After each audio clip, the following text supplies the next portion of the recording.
Greetings all. Well, considering food seems to be getting more expensive all the time, I suspect there will be quite a few people trying to plant a garden this summer. There's still time, if you haven't already, at least for some things there is. And a friend of mine told me the other day that there's a 30% increase in the amount of peat moss that's being used, and we're expecting increased prices in that media because of it. That can only mean one thing. Somebody's growing more, 30% more than they were growing the year before. Yeah, that's pretty much the only thing we use peat moss for, is as a growing medium. So, with all that in mind, I have decided to start Gardening 101 here, a classroom, and this particular episode is about site selection. Okay, that is ordinarily the first thing we have to do when we decide we're going to start to grow some stuff.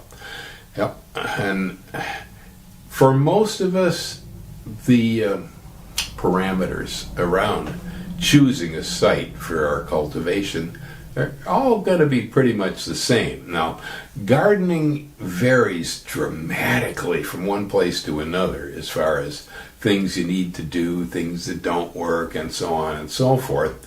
It's tremendous variations. But when it comes to site selection, not so much. Pretty much all gardens need a spot that has good drainage.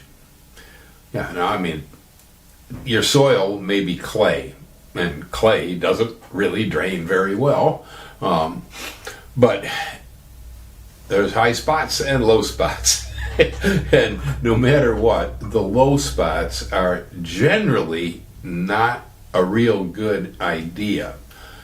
Now, if you're in a desert, artificially created depressions like the Zuni waffle garden, where the gardens are actually sunken, that does work.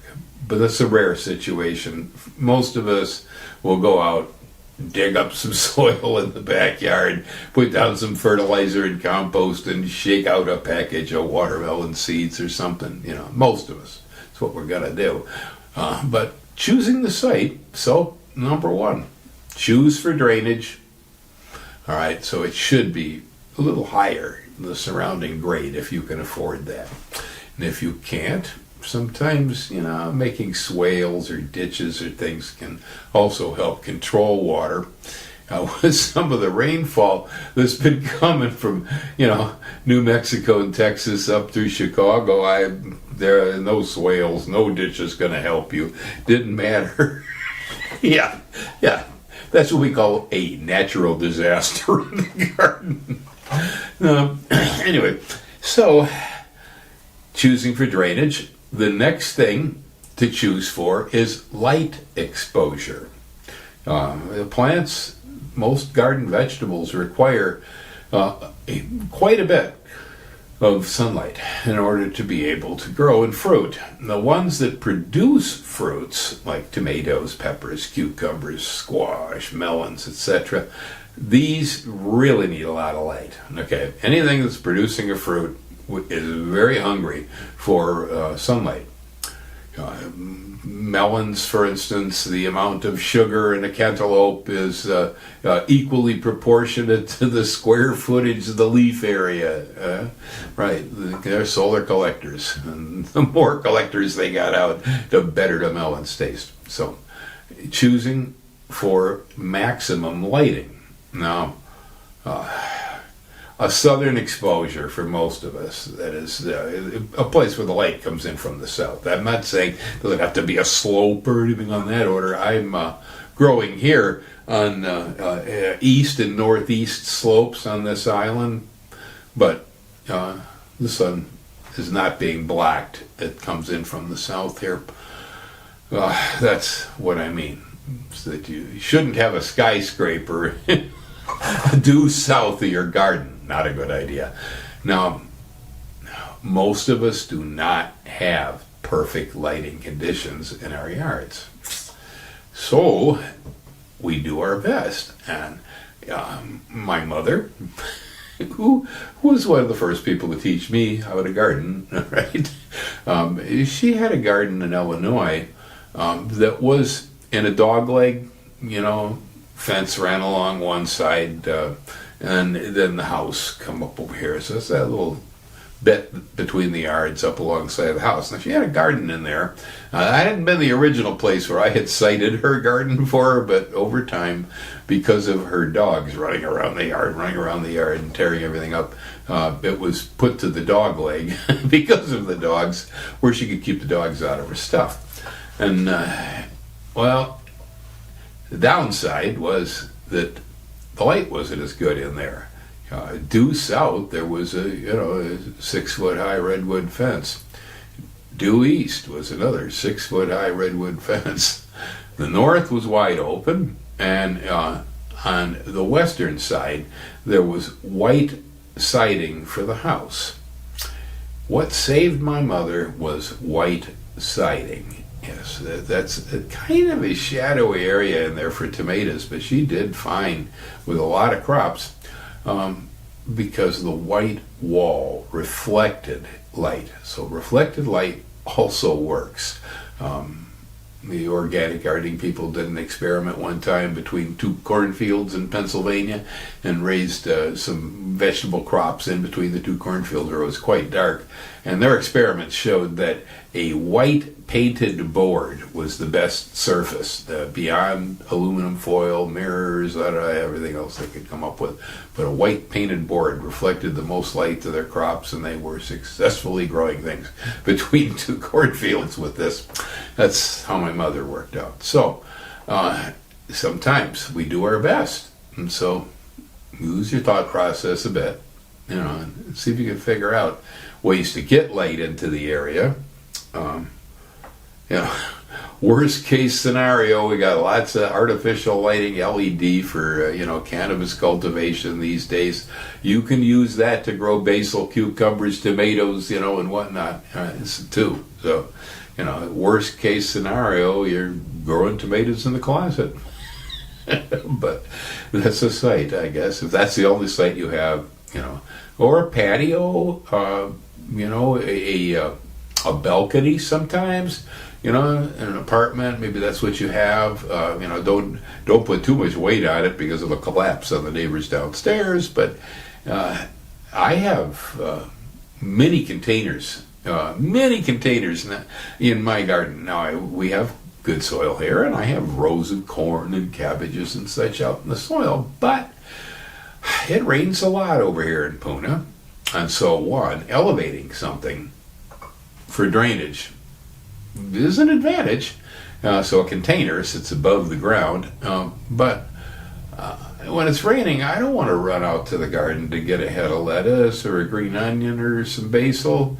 So I have tubs right out here in my backyard, and they're close proximity, or a quick dash with an umbrella during a storm. I can grab a couple of green onions and a pepper, and run back to the house.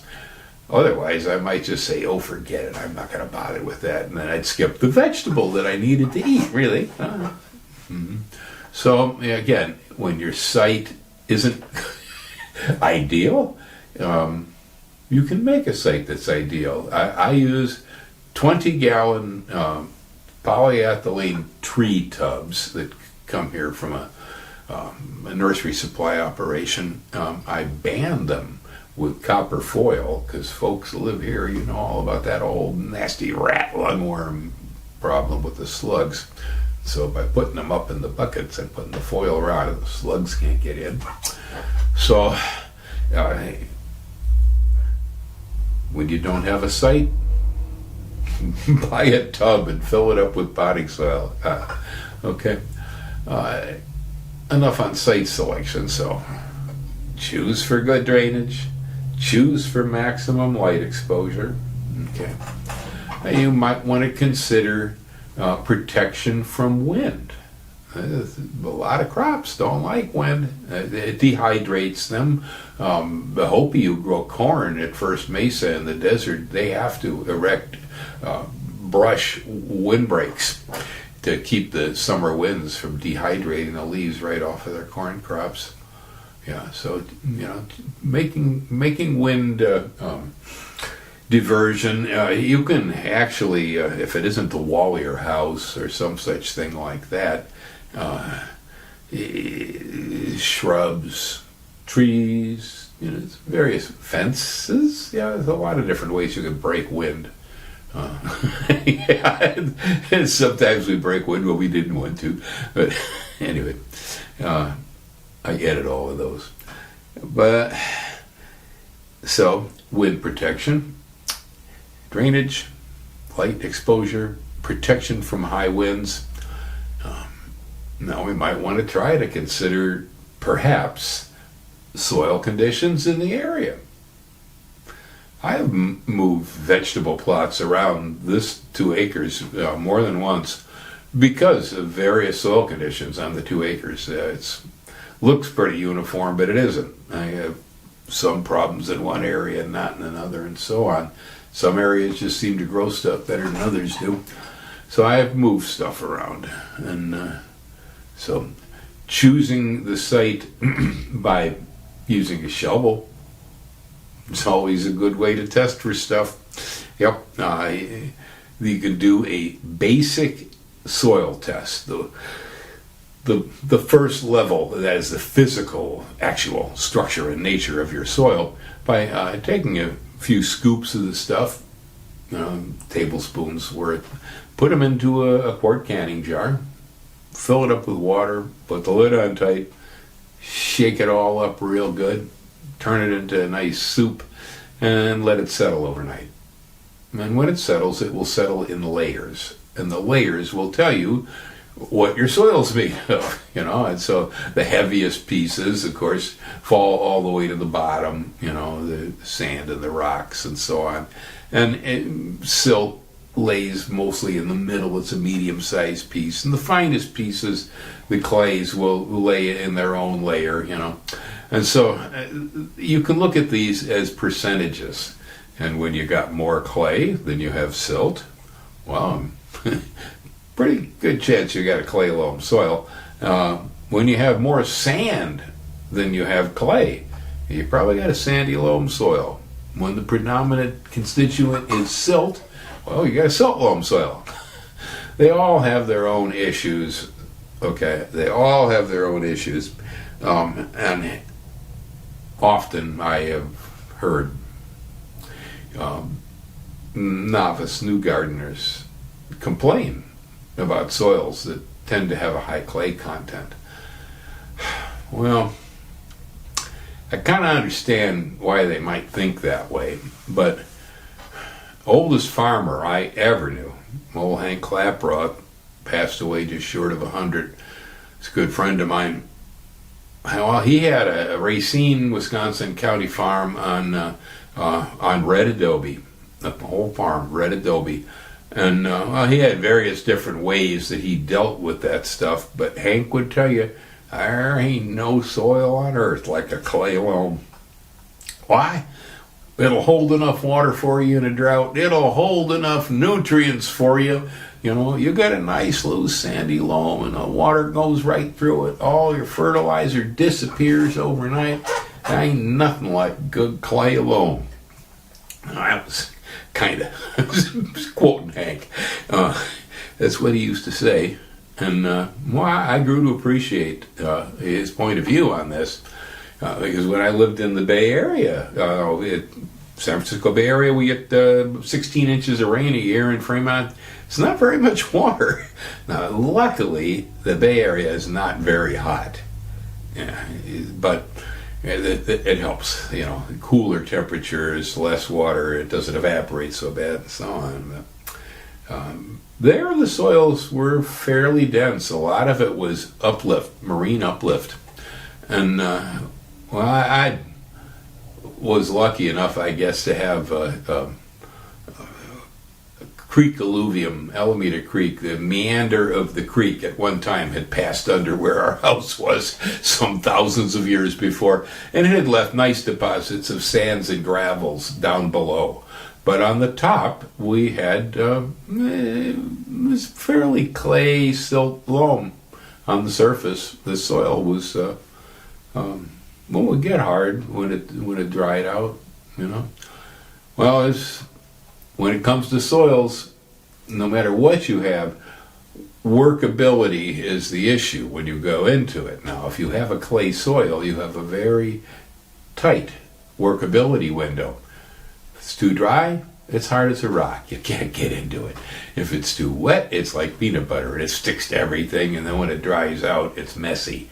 But right in the middle, it works like a tub of cottage cheese and a spoon, okay? Yeah, clay will work perfectly when it's at the right moisture content. Sand, on the other hand, or sandy loams, well, they're workable almost any time that they're not frozen solid. That's the advantage to them. That's the reason that California vegetable growers and Green Giant and all those guys working over at Stevens Point in Wisconsin, where it's the bottom of Old Lake, Wisconsin. It's nothing but laser leveled flat yellow sand, and they can get into it and work it any old time they want to. And they got the I guess that's Sage something aquifer that runs. It's a heck of an aquifer. Sugar sand aquifer goes underneath that area, and so they got all the water of the world to pour on the sand. So it's, commercially it makes sense for them. But it was the only place I've ever seen major commercial growers using cover crops out of season. Yeah, when they pull the peas off the field or the corn off the field in the fall, they would go out and plant winter rye. They would have to bind the sand, otherwise all they end up with is a desert. Yeah, and then in the spring they would plow the rye down and put the next crop in. Only place I've ever seen good, intelligent cover cropping used in corporate farming. It's essential there. So, organic matter, then. Now, all right, let's move on from looking at your soil site and analyzing it and trying to decide whether you can do anything with it or not. Let's talk about organic matter, aka carbon. As we say, we are all carbon life forms. This is carbon-based life on this planet, not silicon-based. Nope, not yet. For now, it's still carbon, the predominant life form. Everything's the building blocks, all the molecules. It's trees, ferns, people, doesn't matter. Okay. And so carbon is essential in the soil metabolism cycle. This is what we call organic matter. We call it compost. When it's well decomposed by microbes and fungi, it's generally referred to as compost at that point. But at any state, it's still carbon. And some carbon will persist, others don't. Biochar is a form of carbon that will persist for centuries and has other qualities to it also. But on the other hand, in California, we like to sell redwood compost. Why? Oh, because redwood compost will hold up maybe 5-7 years even, because it's redwood, in the soil before it completely decomposes. Well, on the other hand, you can buy a bag of mushroom compost, and boy, that stuff's gone in about 30 days. Yeah, it's mushroom compost has already been run through the mushroom farm, as you know, so they've used a lot of it already. But what's left is just the debris, mostly from horse manure and straw. Wheat straw, ordinarily, I think, is the preferred for the white mushrooms. And, well, that stuff's like paper to a cigarette lighter. Okay, you put it on the soil. It makes a pretty good mulch. I once worked for a farmer in Illinois who had a nice big home vegetable garden, and we were not far at all from a commercial mushroom farm. And moonlight mushrooms, I think it was. Anyway, we would in those days they let you haul it free. Yeah, and we used to go with all that stuff, and we'd spread it on the tomatoes and so on, down the cabbages to keep the moisture in the soil during summer drought in Illinois, and to keep the soil cool. As a mulch, it was pretty good. As an organic matter for carbon in the soil, darn, they're worthless. It just poof, it's gone. See. So the harder forms of carbon that come from ground pieces of wood and so on, but however it is and whatever it is, coming constantly is the important part of it. Now, the cooler and the drier your climate is, with enough moisture to grow plants, carbon accumulates at the highest rate possible on Earth in the soil. In areas where it's humid, rainy, and hot, carbon pretty much just oxidizes. It just literally burns and washes away.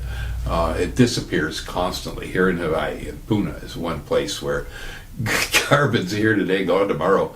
So we're constantly addressing that issue.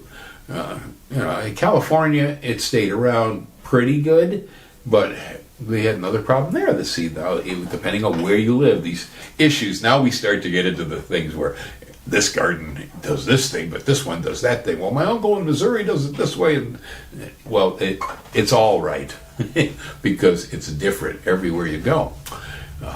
And like I say, in California, in the Bay Area, we got 16 inches of rain, which fell mostly during the cool season of the year, which is why I grew most of my crops in the winter, because it was the only time we actually had natural rainfall. Otherwise, I had to use artificial irrigation to grow anything there. Well, a lot of things anyway. But because of the fact that the summer is dry, fairly warm, the sun will kind of cook organic matter into salts, into ash, into mineral salt. It burns it, literally. Well, then the rain comes in the Mediterranean type climate in the winter, and it leaches it. Okay, so it's somewhat destructive to carbon buildup in soil. Now, when you go out towards the coast in California on Highway 1, right along the ocean, out there it's cool, somewhat moist, and it's a rather steady environment where carbon actually builds up out there. It doesn't oxidize. Yeah, so it's just a few miles apart, 30 miles apart, less oxidation of the carbon. And so when you're in an area where you have high humidity, a lot of rainfall, and especially a well-drained type soil too, highly aerobic soil, you're going to find that you need to be constantly putting more organic matter back down on the ground. Yes, there's pretty much nothing here that contains carbon that we don't use in this environment, to help feed the soil. Well, that carries off a little bit from site selection because I started talking about organic matter in the soil, but those are the primary considerations when you're going to think about where am I going to try to grow food. You want a site with good drainage. You want a site that's got lots of sunlight. You want to try to have a windbreak from strong winds for the site. And you want to try to look around and see if you can figure out maybe where you might have a little bit better pocket of soil in one area than another. You do what you do. In my case, I have a lot of nice plants right along my house over here. They're all growing on rock because our deep soil, we had to pound rock into this to even build the house, and make it stable. So, but I want plants along there, and so they're growing on lava rocks and gravel, and they do just fine. Okay, so don't be discouraged while looking around. If you cannot find a perfect site, paradise is totally a state of mind. Yes. Hang loose, y'all. Aloha. I'll be back with 101 maybe tomorrow. Aloha.